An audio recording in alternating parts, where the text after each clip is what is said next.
The following is a presentation of WGN Sports.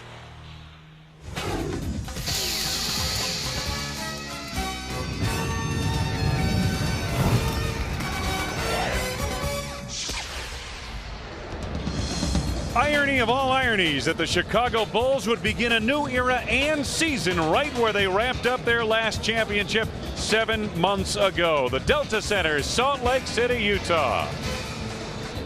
Hi, everybody. I'm Wayne Larrabee. Welcome to another season of Chicago Bulls basketball. It's great to have you with us. And we also welcome in a familiar face to our WGN telecast, and John Paxson. Pax, looking forward to working with you this year. So am I, Wayne. Well, you know, these two teams coming into tonight's game are in stark contrast, no doubt about it. If you look at the favorites going into this NBA season, they're teams that were able to keep themselves together through the lockout and the frenzied offseason, but short free agency period. On the Jazz scores, and that's really where this thing goes this year. Can those two do it? It's a whole new ball game, isn't it? All right.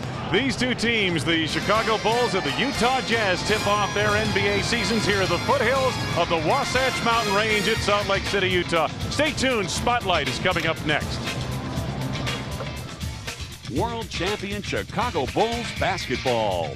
Brought to you by Miller Lite, who reminds you to think when you drink.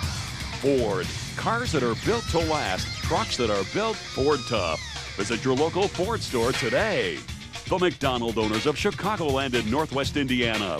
Did somebody say McDonald's? Ward's. We're changing everything to change your mind. AT&T. It's all within your reach. Toyota. Every day belongs to you. Make it count. Toyota every day. And by Southwest Airlines, offering you frequent flights at times you need. Just another way we give you the freedom to fly. Southwest Airlines, a symbol of freedom.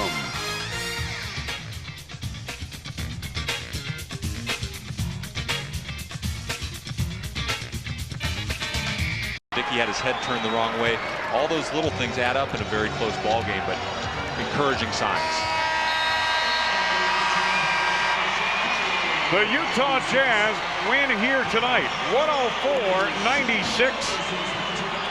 But for Tim Floyd and his new-look Bulls, not a bad effort by any stretch of the imagination against this veteran, playoff-hardened Utah Jazz team, a team that's one of the favorites in the West to get back to the NBA Finals. Not a bad job by any means by the Chicago Bulls. So from here, it's on to Los Angeles to take on the Clippers. And Pax, you said it while we were away for a commercial.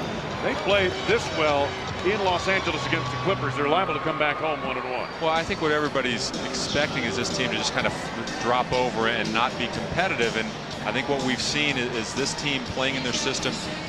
They're learning how to play out of it. You have some guys who can score, and Tony Kukoc, Ron Harper, Brent Berry. I thought Mark Bryant gave real solid minutes in this game. So yeah, they're going to have to go in. What this will do, though, I think it'll send or at least make the league take notice that the Bulls have some guys who can play. And it's not going to be a night off when they do walk into someone's building. No question about it. Pax, enjoyed working with you. I did too, Wayne. Thanks very much. See you next week, pal.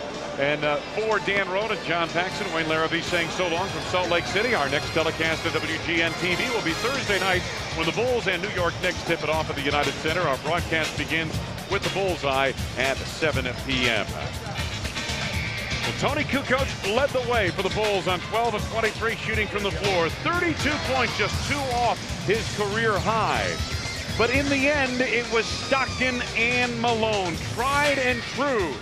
The very basis of the Utah Jazz break, and they led the way. Malone 21, Stockton 13 points, 12 assists, as Utah wins it here tonight, 104-96.